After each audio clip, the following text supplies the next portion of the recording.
इच्छा से थोपे गए हैं, ये लोकतंत्र के लिए अच्छा नहीं है। उन्होंने अपनी पार्टी में भी कहीं संगठनात्मक रूप से काम किया हो या कहीं चूल्हे से जुड़ा हो, वो व्यक्ति समझ सकता है कि पीड़ा क्या होती है। बाकी भी नहीं, जो तीरों से वो तीर चलाना क्या जाने, क्या दर्द में लज्जत होती है बेदर्द जमाना क्या जाने, उठे न हया से जिसकी नजर वो आंख में लाना क्या जाने। ये क्या जानते हैं जिसे पीड़ा ही नहीं, जो कभी किसी के चूल्हे से जुड़ा ही नहीं। तो अनुभवहीन लोग सरकार चला रहे हैं। मैं तो कहता हूं, मैं आपकी स्कॉर्पियो की गाड़ी हो ना, वो आपका भला ही आपका सगा भाई हो, कितना ही प्रिय हो, क्या आप उसको गाड़ी चलाने देंगे? अरे भैया, मेरी जान जोखिम में आ जाएगी। जब तक वो पूर्ण अनुभवी न हो तब तक व्यक्ति उसको गाड़ी चलाने नहीं देता। राजस्थान का दुर्भाग्य है कि अनुभवहीन लोगों को राजस्थान की सरकार चलाने के लिए सौंप दी गई। इसे आज हनुमानगढ़ जिले की यात्रा पे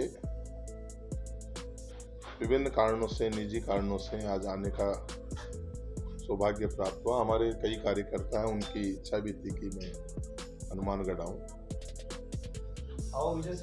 आप लोगों के साथ में चर्चा करने का मुख्य कारण यह है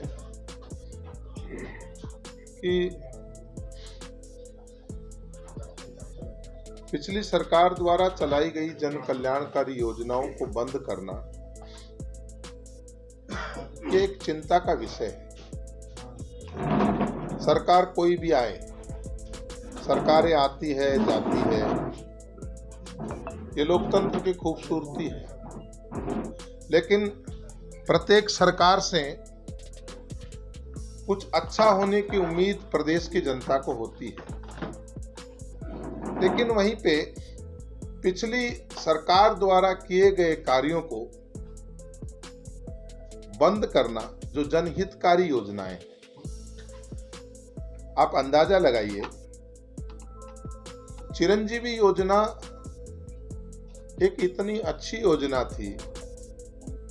आदरणीय जननायक अशोक गहलोत साहब ने स्वास्थ्य को लेकर के एक बहुत बड़ा काम किया। उनके तीनों टेन्योर में पहले दवाइयाँ, जांचें, फिर चिरंजीवी के अंदर फिर यहाँ तक कि राइट टू हेल्थ तक का काम हमने किया था।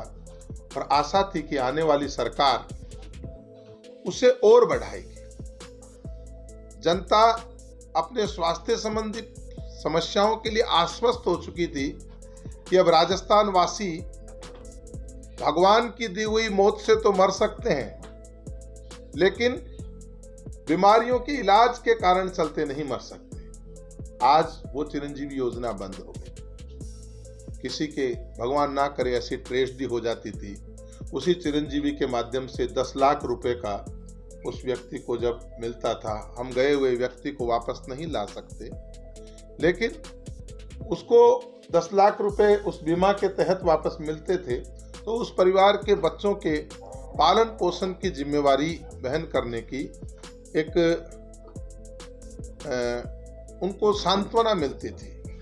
लेकिन चिरंजीवी के साथ में आप जानते हैं वो भी बंद हो गई। हर लोगों की इच्छा होती है कि सरकार उनकी इच्छा के अनुरूप कुछ कार्य करे। ऐसी ही इच्छा राजस्थान के अलग अलग क्षेत्रवासियों की थी कि उनका क्षेत्र जिला बने। और राजस्थान में एक अभूतपूर्व कार्य हुआ कि इतने जिले एक साथ बने। सभी लोगों के चेहरों पर खुशी की जो खुशी थी वो आप देख सकते हैं किस तरह की खुशी थी। लोग झूम रहे थे, लेकिन द्वेषतापूर्ण तरीके से वो खुशी छीन ली गई। आप जानते हैं, जिला बनने के बाद में लोगों को अच्छा, ज्यादा कलेक्टर रखेंगे, लोगों को सुविधा होगी, अपने नजदीक जाने की सुविधा होगी। उन जिलों को द्वेषतापूर्ण तरीके से निरस्त किया गया। उसके पीछे क्या कारण रहे? कोई मापदंड निर्धारित किया हो सरकार ने? हमारा जिला बनाने के मापदंड तो तय थे कि जनता की इच्छा थी, उन्होंने डिमांड की थी, कई वर्षों से वो इस चीज की डिमांड कर रहे थे कि जिले बनने चाहिए। लेकिन जिलों को निरस्त करने के लिए कौन सा मापदंड मुख्यमंत्री जी ने अपनाया? खाली द्वेषतापूर्ण मापदंड था या कोई क्राइटेरिया फिक्स किया था कि साहब ये क्राइटेरिया फिक्स करते हैं? वो कमेटी ने क्या काम किया? किस कारण से जिले निरस्त किए गए? इसका जवाब आज तक नहीं दे पाए। तो लोगों में बड़ा रोष व्याप्त है। जन कल्याणकारी योजनाएं बढ़नी चाहिए थी।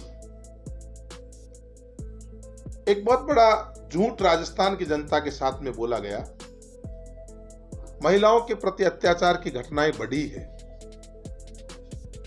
और वो आप देख रहे हैं आजकल तो मुख्यमंत्री जी के यहाँ हमारे राज्य में तो ऐसी व्यवस्था थी, ये कहते थे कि अपराध बढ़ गए। अपराध नहीं बढ़ गए, हमने कह दिया था कि एफआईआर प्रत्येक व्यक्ति की लॉन्च की जाएगी, दर्ज करना ही होगा, ऐसा अनिवार्य कर दिया था कि एफआईआर सबका अधिकार है।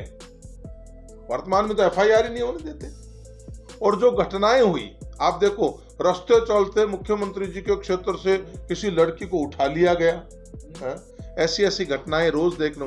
इसका मतलब आज पूरा राजस्थान में स्थिति ठीक नहीं है और हम इस संदर्भ में बात करेंगे और आम लोगों का अधिकार उनको मिले, सरकार को जनता के हित के कार्य करना चाहिए। ऐसी चर्चा आज हम लोगों ने की। यहाँ पर निजी प्रवास में था तो कई लोगों से मुलाकात भी हुई। आज स्वर्गीय राजेश पायलट साहब की पुण्यतिथि का जन्मदिन का कार्यक्रम भी था, तो उसमें भी सुबह मैं आया तो मालूम चला, तो उसमें भी हम लोग थोड़ा सा मैं लेट हो गया था तो, लेकिन वो भी मनाई गई।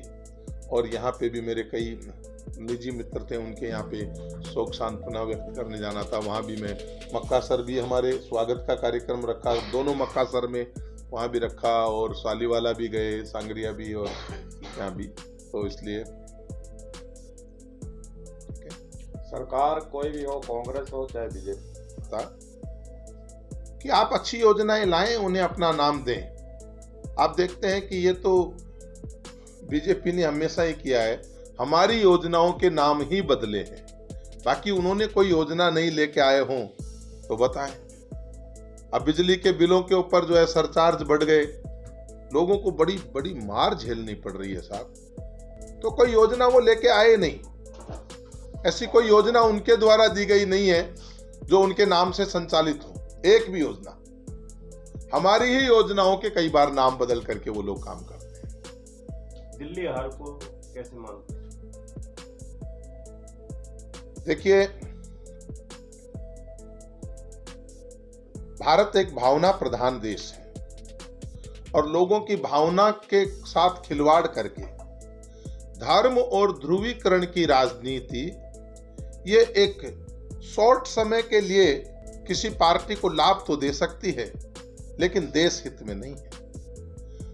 लोगों के विकास की चर्चा न करके, लोगों को विकास के तथ्य न बता करके राजनीतिक पार्टियां अगर धर्म और ध्रुवीकरण के नाम पर लोगों को आपस में बांटकर अंग्रेजों की तरह से फूट डालो और राज करो की नीति पे काम करके अगर सत्ता में आती है, मैं समझता हूं यह दुर्भाग्यपूर्ण है। कांग्रेस अपना जो एक आदर्श है उसी के मुताबिक कांग्रेस काम करती है। हम सब धर्म का सम्मान करते हैं, अपने धर्म का सम्मान करते हैं, लेकिन सामने वाले धर्म का भी सम्मान करते हैं। सर्वधर्म का समभाव जो है वो कांग्रेस पार्टी में रहा है और हम इस तरह का कोई ये गंदा खेल धर्म और ध्रुवीकरण की राजनीति का नहीं खेल पाए। लेकिन ये ज्यादा दिन चलने वाला नहीं है। लोगों को रोटी, कपड़ा, मकान, बिजली और ये स्वास्थ्य संबंधी सेवाएं चाहिए। मैं पहले कह चुका हूं, ये अद्वितीय कार्य था गहलोत साहब के सरकार के अंदर चिरंजीवी योजना का। इस प्रकार का कोई कार्य वो दिखा नहीं पाए। आप देखते हैं विकास के नाम पे तो जीत के आए नहीं, धर्म और ध्रुवीकरण के नाम पे जीतना ये दुर्भाग्यपूर्ण है। अच्छा, जनता को राहत देने की बात करें, पेट्रोल डीजल 5 साल कांग्रेस ने कम नहीं किए, बीजेपी ने कम, उसका स्वागत क्यों नहीं करती कांग्रेस? देखिए, योजनाओं को संचालित करने के लिए आपको प्रबंधन भी करना पड़ेगा, सीधी बात है। आप मुखिया हैं, आपको कहीं से आर्थिक प्रबंधन करना तो पड़ेगा। अच्छी योजनाएं आप चलाएंगे तो आपको धन भी तो संग्रहित करना पड़ेगा, खाली वायदों से तो काम नहीं हो जाएगा। आप ये देखिए कि 25 लाख रुपए तक, 50 लाख रुपए तक स्वास्थ्य प्रदान किया गया, उसमें या खाली 2 रुपए लीटर पेट्रोल में क्या फर्क पड़ता है भाई? उस स्वास्थ्य के लिए जो काम किया गया, आपको मालूम है हमारी जीएसटी का हिस्सा हमें किस तरह से मिलता था। जीएसटी होने के बाद हमारे हिस्से का जो पैसा आना चाहिए था वो केंद्र सरकार रिलीज नहीं करती थी। उसके बावजूद भी अशोक गहलोत साहब कहते जा रहे थे आप चिंता मत कीजिए, आप मांगते मांगते थक जाएंगे, मैं देते देते नहीं थकूंगा। तो इन योजनाओं के प्रबंधन के लिए कहीं न कहीं से वित्त का प्रबंधन तो करना ही होता है। इच्छा से थोपे गए हैं, ये लोकतंत्र के लिए अच्छा नहीं है। उन्होंने अपनी पार्टी में भी कहीं संगठनात्मक रूप से काम किया हो या कहीं चूल्हे से जुड़ा हो, वो व्यक्ति समझ सकता है कि पीड़ा क्या होती है। बाकी भी नहीं, जो तीरों से वो तीर चलाना क्या जाने, क्या दर्द में लज्जत होती है बेदर्द जमाना क्या जाने, उठे न हया से जिसकी नजर वो आंख में लाना क्या जाने। ये क्या जानते हैं जिसे पीड़ा ही नहीं, जो कभी किसी के चूल्हे से जुड़ा ही नहीं। तो अनुभवहीन लोग सरकार चला रहे हैं। मैं तो कहता हूं, मैं आपकी स्कॉर्पियो की गाड़ी हो ना, वो आपका भला ही आपका सगा भाई हो, कितना ही प्रिय हो, क्या आप उसको गाड़ी चलाने देंगे? अरे भैया मेरी जान जोखिम में आ जाएगी। जब तक वो पूर्ण अनुभवी न हो तब तक व्यक्ति उसको गाड़ी चलाने नहीं देता। राजस्थान का दुर्भाग्य है कि अनुभवहीन लोगों को राजस्थान की सरकार चलाने के लिए सौंप दी गई है। इससे बड़ा दुर्भाग्य और क्या होगा?